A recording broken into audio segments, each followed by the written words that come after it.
नमस्ते। माता शत्रुः पिता वैरी येन बालो न पाटितः न शोभते सभा मध्ये हंसमध्ये बको यथा। माता पितरौ पुत्रस्य आदिमगुरु भवतः। पुत्रस्य शिक्षणं तयोः मुख्यदायित्वम् अस्ति। अशिक्षितः तु श्रेष्ठहंसानां मध्ये भगवत् विद्वद्गोष्ठ्यां मूर्खः तिष्ठति।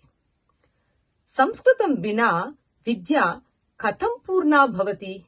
यतः संस्कृतपठनेन संस्कृत्याः ज्ञानस्य धार्मिकबुद्धेः च वर्धनं भवति। तादृशीं विद्यां बालकेभ्यः न प्रदास्यामः चेत् वयं मातापितरः एव तेषां रिपवः भवामः।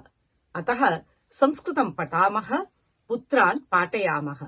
धन्यवादः।